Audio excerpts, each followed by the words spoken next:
Opa, então, hoje a gente está aqui nas trincheiras, né? Eu fiz esse cenáriozinho adaptado aqui, inspirado num vídeo que eu vi com o mesmo título que esse que eu tô fazendo agora, que o vídeo é do Breno Nogueira, né? Ele fez um vídeo acho que há uns 2 dias atrás, que chama Como é ganhar 100 mil por mês. Daí eu improvisei um cenário aqui um pouco parecido com o dele, né? Fiz questão de comprar um MacBook só para esse vídeo, né? Depois amanhã eu vou descartar o MacBook, vou descartar essa plantinha e também vou descartar esse Pringles aqui, que eu só comprei pelo cenário mesmo, né? E bom, eu queria contar um pouco da minha experiência quanto a isso, né? Esse negócio aí de ganhar mais de 100 mil reais por mês. Eu sou um cara que hoje eu tenho 21 anos e eu, muito similar à Betina, né? Eu tenho 21 anos e 1 milhão... Porra, pior que eu acho que eu tenho um valor bem próximo do que ela tinha falado. Ela falou que ela tinha 22 anos e 1 milhão e 42 mil reais na conta. Eu acho que eu tenho 1 milhão e 50 e poucos. Eu acho que é 1 milhão e 54 ou 58. Isso sem somar o meu salário do mês passado. Enfim. Mas, enfim, eu hoje em dia tenho 21 anos, tenho mais de 1 milhão de patrimônio e a minha renda no mês passado foi de 200 mil reais no mês. No vídeo lá ele aborda alguns pontos, né? Como a visão que as pessoas que vêm de uma família mais pobre... A minha família não é necessariamente pobre, né? Os meus pais são professores, então, assim, eles têm uma renda de um professor. Se vocês querem saber quanto que um professor ganha, é só pesquisar no Google, né? Eles eram professores, meu pai é professor do estado e minha mãe é professor municipal, então é só você ver quanto um professor do estado e quanto uma professora de escola municipal ganha, que vocês vão ter noção, né? Essas são informações públicas, porque são funcionários públicos. Então, eu necessariamente não vim de uma família que teve necessidades. A gente sempre viveu muito bem com os salários de professor dos meus pais. Mas voltados aqui para minha carreira, né? Ali na minha adolescência eu fazia Senai, então eu recebia o salário ali de um menor aprendiz, que era meio salário mínimo.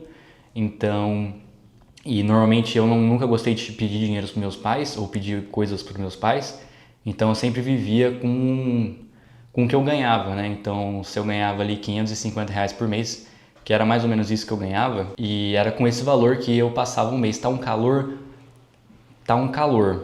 Eu tenho que parar de falar palavrão no vídeo, mano. Quase que eu falo palavrão de novo. Eu vou parar de falar palavrão no vídeo, porque corta o alcance do vídeo e eu também tenho que limpar um pouquinho a minha boca. Eu tenho que limpar o meu chakra, né? Sei lá, cara, eu tenho que limpar minha alma, mano, procurar Deus. Voltando ao assunto aqui, né? Então, e depois disso, né, depois que eu saí do Senai, eu trabalhei por algum tempo como editor de vídeos aqui para brasileiros. E eu tirava, menos do que eu tirava no Senai, eu tirava algo em torno de 80 reais por semana. Era mais ou menos isso, porque eu fazia um vídeo por semana, eu só tinha conseguido um cliente ali, então eu fiquei por alguns meses aí tirando menos do que eu ganhava no Senai, né, com edição de vídeos. Mas sempre gostei de editar vídeos, e como eu sabia inglês, né, porque os meus pais, por eles serem professores, eles sabem a importância de uma boa educação, então eles me colocaram numa escola de inglês desde que eu era criança. Então, como eu gostava de edição de vídeos e eu sabia inglês, eu decidi que eu ia editar para gringos e, bom, o resto é história, né? Ganhei muito dinheiro, depois, há 5 meses atrás, abri aqui o canal no YouTube e segui ganhando mais dinheiro ainda. E uma coisa que ele retratou no vídeo, né, que eu tava falando, é que quem já veio de uma família rica tem uma percepção bem diferente do dinheiro.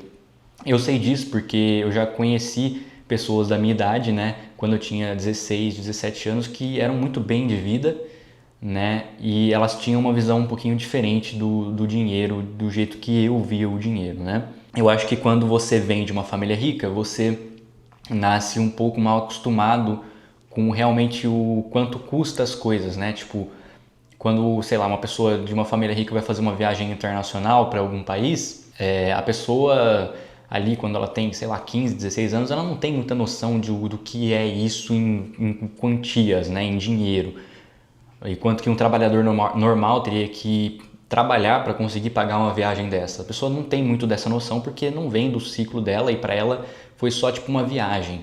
entendeu? É quase como se, sei lá, sua mãe fosse no mercado e comprasse um biscoito para você, né? Para pessoa que já nasceu numa família com muito dinheiro, e para Disney é como se a mãe comprasse um biscoito, entendeu? Bom, depende da criação também, né? Tem famílias que têm uma criação um pouquinho mais down to earth, né? Um pouquinho mais menos, eu não quero dizer mimado, né? Mas tipo com uma perspectiva um pouco mais realista do dinheiro, né? Para os filhos, né? Caso os filhos sejam herdeiros, né? Herdeiros é uma palavra muito ruim aqui no Brasil, né? Porque a gente acha que todo mundo ali que tipo herdaram tipo 100 mil reais, essas pessoas são herdeiras, né? E não é bem assim, né? Eu consideraria alguém herdeiro alguém que realmente herdasse uma fortuna líquida.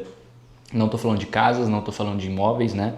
Não estou falando de bens materiais, estou falando líquido, de dinheiro líquido, acima de uns 3, 4 milhões. Daí eu consideraria assim a pessoa herdeira.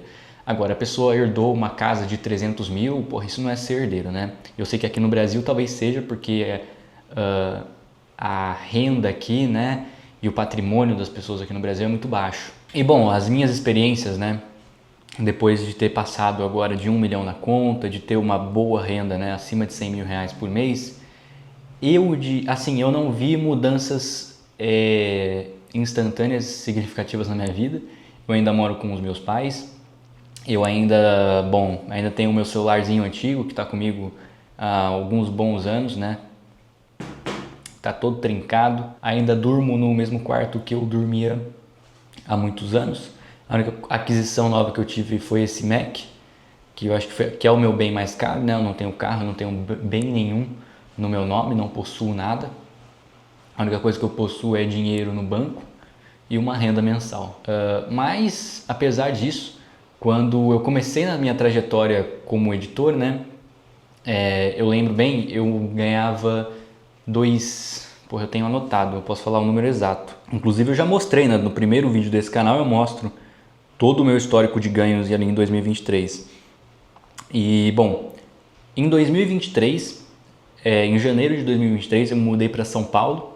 Eu tinha começado a ganhar uma graninha ali em 2022 com edição, daí eu juntei uma reserva de emergência de 36 mil reais, né? Eu fiz ali basicamente o custo de vida que eu ia precisar para morar em São Paulo, vezes 12 meses. Então eu fiz mais ou menos 3 mil, né? 3 mil era o meu custo de vida quando eu fosse mudar para São Paulo. Fiz vezes 12, deu 36 mil, juntei esses 36 mil ali em 2022 e me mudei para São Paulo em janeiro de 2023. Eu me mudei para São Paulo ganhando exatos $470 por mês.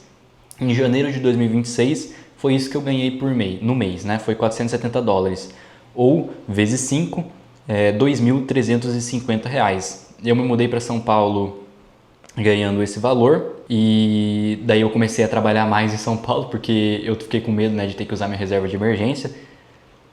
Daí em fevereiro eu já comecei a ganhar $1.110, depois em março eu já fiz 2.770 e fiquei nesse valor de $2.700, né, algo em torno de 13 mil reais por mês durante alguns meses ali em São Paulo e comecei a ficar mais tranquilo, mais de boa.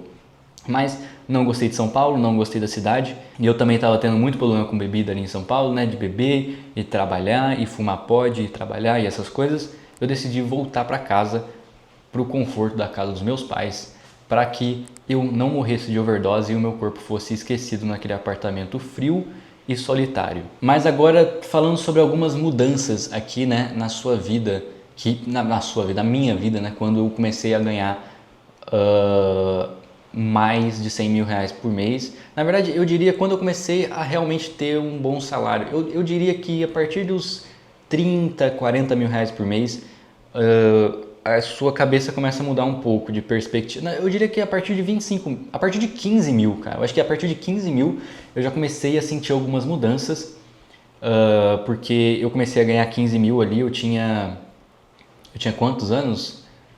Eu tinha 19 anos, 19, por volta ali de 19 anos, tinha alguns meses que eu já estava ganhando em torno de 25, às vezes 27 mil ali com 19, e a minha cabeça foi começando a mudar um pouco, né? Por volta ali dessa época que eu comecei a ganhar dinheiro, Eu nem posso falar que eu tive mudanças sociais na minha vida, porque bom, antes de eu começar a ganhar dinheiro, eu já não conversava mais com ninguém que eu conhecia no passado, né? Na verdade, a partir do momento ali que acabou o ensino médio, eu já parei de falar com um monte de gente.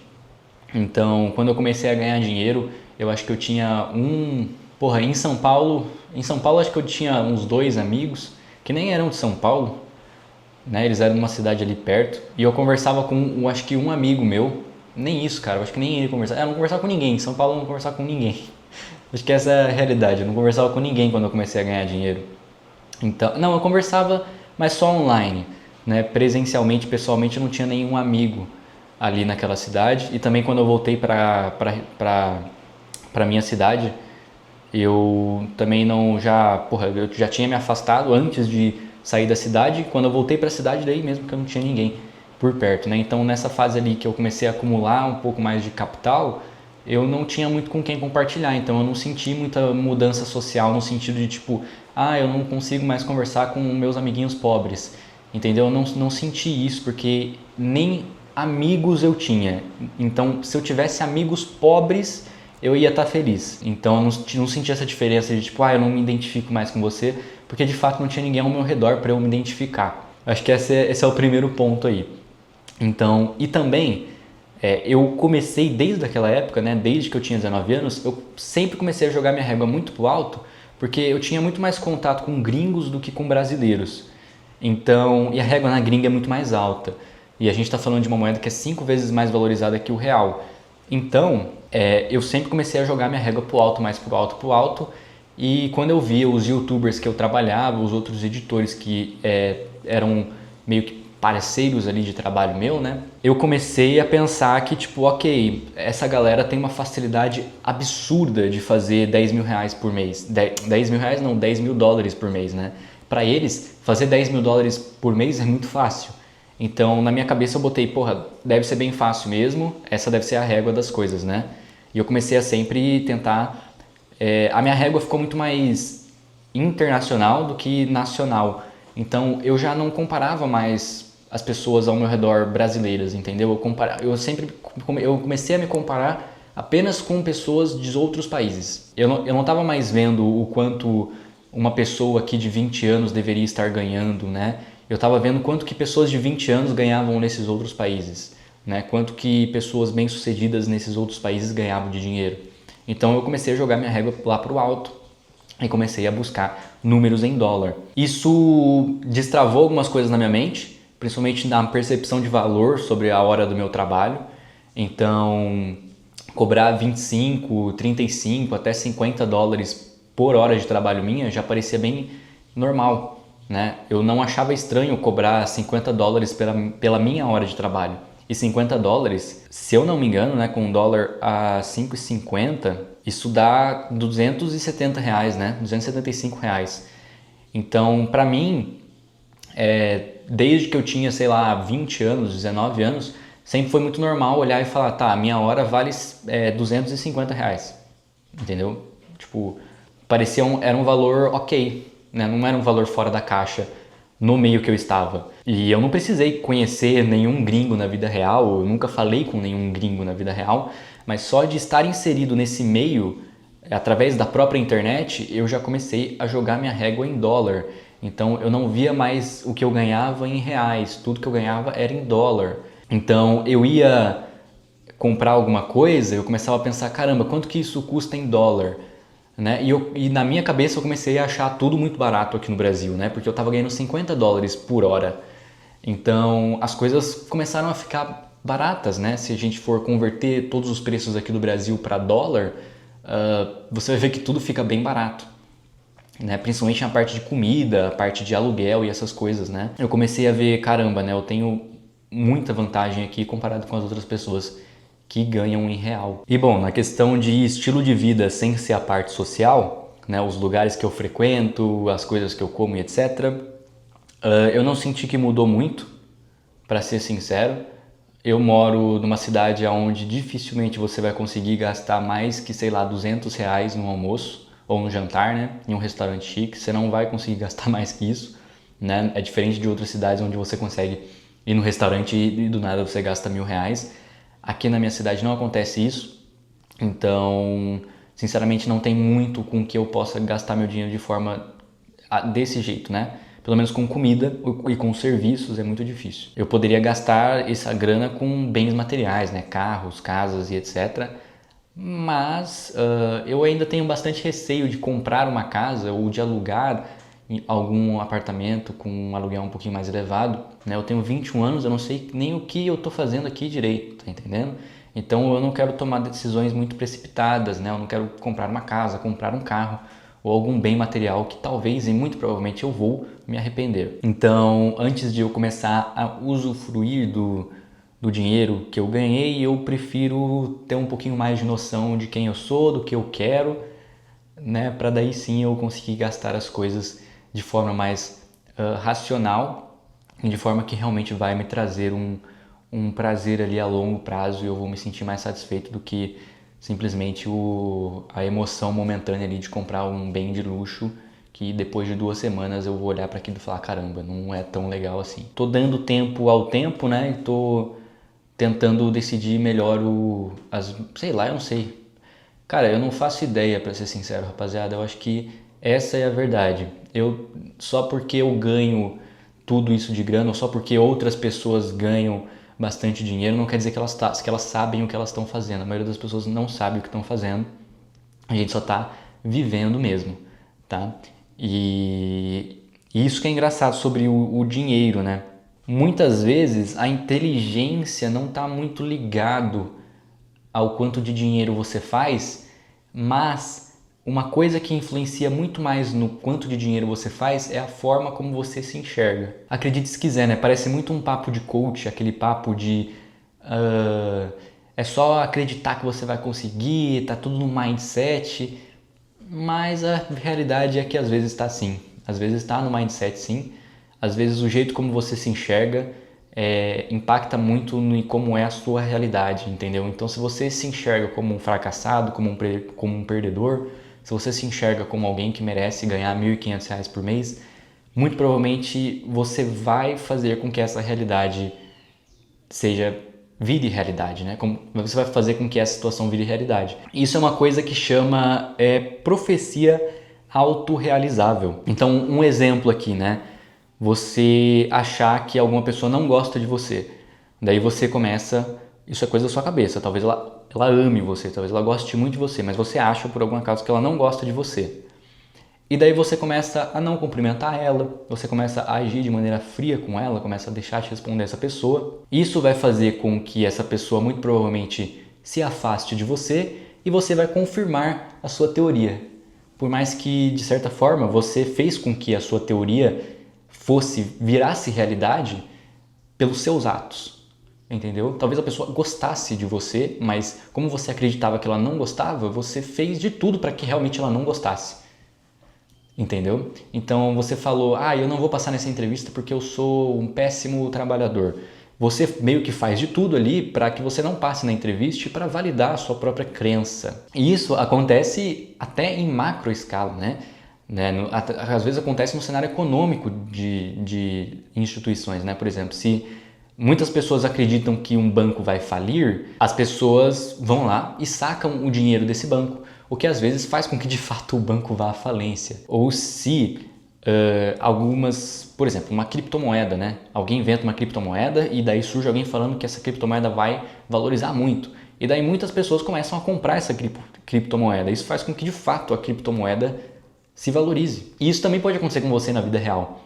Se você começar a se portar e acreditar que você é uma pessoa que pode e consegue e deve cobrar $50 a hora, alguma hora alguém vai te pagar $50. Porque você vai continuamente insistir nisso e você vai fazer com que essa profecia se realize. É difícil de acreditar nisso com exemplos positivos, né? Mas nos negativos é bem fácil de você ver isso acontecendo na realidade. Bom, pensamentos finais aqui sobre o que acontece depois de ganhar 100 mil reais por mês. Eu acho que varia de pessoa para pessoa. Eu sou uma pessoa que eu sou bem pé no chão quando o assunto é dinheiro. Na verdade, eu não ligo tanto assim para dinheiro, né? Eu acho que eu ligo muito mais o dinheiro com valor do que como realmente a moeda em si, né? Então eu gosto de ser valorizado pelo meu tempo, pelo meu trabalho, né? Então eu sempre procuro ganhar mais e receber mais pelo meu tempo e pelo meu trabalho. Mas não necessariamente eu tenho grandes ideias, tipo, eu preciso de dinheiro para comprar esse carro, para sei lá. Porque, sinceramente, a maioria das pessoas que compram bens de luxo, raríssimas são as vezes que elas compram por conforto próprio, né? Normalmente muitas pessoas elas se colocam nesse lugar, né, de eu preciso ter uma casa melhor, eu preciso ter um carro melhor, que é muito mais uma sensação de que ela precisa preencher um valor em si mesmo. Muita pessoa vai negar, né? A maioria das pessoas vão negar, vão falar, não, eu comprei essa Ferrari porque eu realmente gosto dessa Ferrari e é um carro bom e é confortável e ele é ótimo para se usar no dia a dia. Uma Ferrari é ótima para se usar no dia a dia. Muitas pessoas vão dar esse discurso, né? Ou é o meu carro dos sonhos. Mas a verdade é que, no fundo mesmo, a maioria das pessoas está tentando preencher uma falta de valor, uma falta de reconhecimento às vezes, que é totalmente plausível, né? Porra, quantas vezes eu falava de dinheiro lá atrás, eu compartilhava as minhas ideias e eu não me sentia reconhecido. E sim, em vários pontos, eu ter buscado cada vez mais sucesso, cada vez mais dinheiro, foi por uma busca de conhecimento, de reconhecimento. Né? Eu gosto de ser reconhecido, né? Eu gosto que me deem valor pelas coisas que eu faço. Só que às vezes muitas pessoas acabam se perdendo e não percebem isso em si mesmo, né? Por isso que é muito importante você frequentar um psicólogo, você se conhecer a fundo, né? Para você entender o porquê você faz as coisas e não só ir no piloto automático, porque a realidade é que se você for começar a basear o seu valor como pessoa em coisas materiais, sempre vão ter coisas materiais melhores e você vai ficar numa corrida infinita ali para simplesmente no final a única coisa que você queria mesmo era se amar ou ser amado, né? Enfim, é um papo complexo, posso falar mais disso pra frente, não sei, mas eu acho que esse vídeo vai ficando por aqui. Ficou bem mais profundo do que eu pensei. Não sei que cenário é esse, mano. Tô com fome. Tô com fome. Pedir alguma coisa pra comer ou terminar de começar a... Eu odeio Pringles. Não gosto de Pringles. Não gosto de Pringles. Eu gostava antes, mano, mas parece que o sabor ficou muito ruim. Não sei o que eles fizeram. Bom, mas enfim, esse vídeo vai ficando por aqui e eu te vejo no próximo.